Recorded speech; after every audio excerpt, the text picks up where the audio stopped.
South ఇండియాలోనే biggest sorry store మన Varahi silks మన విజయవాడ ఎంజీ రోడ్ లో డిసెంబర్ 4వ తారీఖున మాక్సిమం ఎవరితో యాక్ట్ చేశారు మీరు? ఎప్పుడు ఎక్కువ సినిమాలు యాక్ట్ చేసిందా? ఆయన పక్కనైతే బ్రహ్మానందం గారిది, హీరోగా అయితే వెంకటేష్ గారి సినిమాలు ఎక్కువ చేశాను. నాగార్జున గారి సినిమాలు బలవంతంగా చేశాను, చిరంజీవి గారి సినిమాలు కూడా బలవంతంగా చేశాను. నాకు ఇష్టం కదా, వెళ్ళి లాక్కుని అడిగి మీ వైపు నుంచి, నా వైపు నుంచి. అక్క ఇప్పుడు మీకేమనిపిస్తుంది? శామ్ అండ్ రాజ్ నిడుమూరు పెళ్లి చేసుకున్నారు. అవునా? మీకు అందరూ చాలా ఫ్యాన్స్ హ్యాపీగా ఉన్నారు, సమంత గారి ఫ్యాన్స్ అందరూ. కాదురా, ఇక్కడ కూడా అగైన్ సమంత గారి గురించినే మాట్లాడుతున్నారు. అప్పుడు ఎవరు నాగ చైతన్య గారు పెళ్లి చేసుకున్నారు, మీరు ఎలా ఫీల్ అవుతున్నారని ఎవరు అడగలేదురా. ఇదేం క్వశ్చను? అంటే అప్పుడు దొరకలేదు కాబట్టి అడగలేదు, లేకపోతే నేను అడిగేదాన్ని. అసలు మామూలుగా చెప్తున్నాను, ఎవరు అడగలేదు కదా, ఎక్కడ నీకు సోషల్ మీడియాలో కూడా లేదు. నేను కూడా గుడ్ థింగ్ అంటున్నాను, కానీ అది పాయింట్ అవుట్ ఎందుకు చేస్తున్నారు అంటున్నాను. ఆడదానికి డబ్బు ఉంది అని పాయింట్ అవుట్ చేయడం ఏంటి, మగవాడికి డబ్బు సంపాదించినాడు పాయింట్ అవుట్ చేయనప్పుడు ఆ అమ్మాయి మ్యారేజ్, ఆ అమ్మాయి హ్యాపీగా చేసుకుంది, కంగ్రాచులేషన్ చెప్దాము.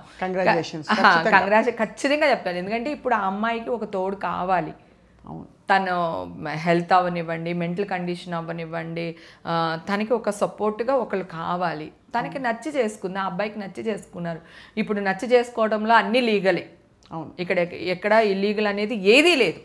అంతే కదా, నచ్చి చేసుకున్నారు, చట్ట ప్రకారం చేసుకున్నారు. వాళ్ళ ఫ్యామిలీ వాళ్ళు హ్యాపీగా ఉండాలి, తను డెఫినెట్ గా హ్యాపీగా ఉండాలి.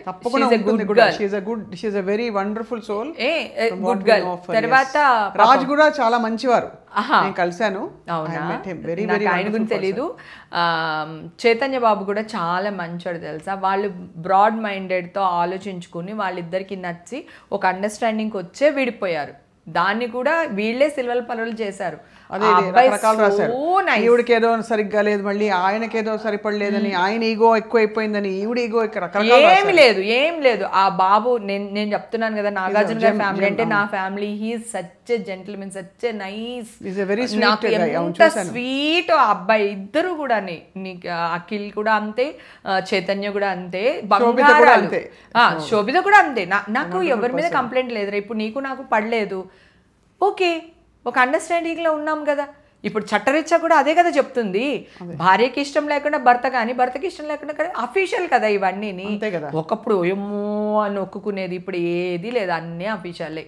అబ్బాయిని పెళ్లి చేసుకున్న అఫీషియలే, అమ్మాయిని పెళ్లి చేసుకున్న అఫీషియలే, వీళ్ళు డైవర్స్ తీసుకుని పెళ్లి చేసుకున్న అఫీషియలే, పెళ్లి చేసుకోకపోయినా అఫీషియలే. ఇంక ఇప్పుడు అలాంటి ఏమి లేవురా, అన్ని మారిపోయింది. అసలు నాకేమనిపిస్తుంది అంటే హేమక్క, ఈ ఎక్స్పీరియన్స్, ఇంత బిట్టర్ ఎక్స్పీరియన్స్ మీకు అయినా కూడా మీరు స్ట్రాంగ్ అయిపోయారు.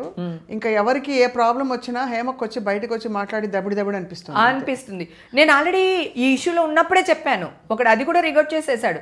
ఏదో ఆడపిల్లకి కష్టం కలిగితేనే నేను వెళ్ళి తన పక్కన నిలబడతాను, అలాంటిది మీరు నాకే కష్టం క్రియేట్ చేస్తున్నారు, నేను వదులుతాను అనుకున్నారా? డెఫినెట్గా ఒక రోజు వస్తాను అని అప్పుడు కూడా చెప్పాను రా. ఏ రోజు భయపడలా.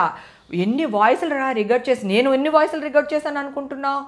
అన్ని ఛానల్ వాళ్ళది రికార్డ్ చేసి పెట్టాను నేను. అన్ని ఛానల్ న్యూస్లు అన్నీ ఆల్రెడీ స్క్రిప్ట్ వర్క్ అన్నీ చేసి పెట్టాను. ఇక్కడ నుంచి నాకు న్యాయం దొరకకపోతే మళ్ళీ న్యాయస్థానానికి వెళ్తాను. ఎందుకంటే చెయ్యని తప్పుకి నేను బలయ్యాను. నా పిల్లలు, నా మనవరాళ్ళు వాళ్ళు చూసే వరకు కూడా ఈ న్యూస్లు ఉంటాయి. అందుకే డిజిటల్ ఫుట్ ప్రింట్ లో ఇవన్నీ తీసేయాలి, తొలగించాలి. వాష్ పిటిషన్ ని పెట్టుకుని మీరు పోరాడుతున్నారు, మీ పోరాటం కంటిన్యూ అవుతుంది, అందులో మేము కూడా ఉన్నాం. థ్యాంక్స్ రా, thank you. Wishing you all the very best హేమక్క. థ్యాంక్ యూ నాన్న. So thank you for your very very heartfelt, ఏం చెప్పాలి, honest version of what happened today. And తప్పకుండా వీల్ ఫైట్ దిస్ టుగెదర్. ఏ స్త్రీకి ఎవరైనా చెత్త కామెంట్ పెట్టినా కూడా మనం ఊరుకోవద్దు, పోరాడదాం. 100% పోరాడదాం. థ్యాంక్ యూ అక్క, సో మచ్. థ్యాంక్ యూ బంగారు తల్లి.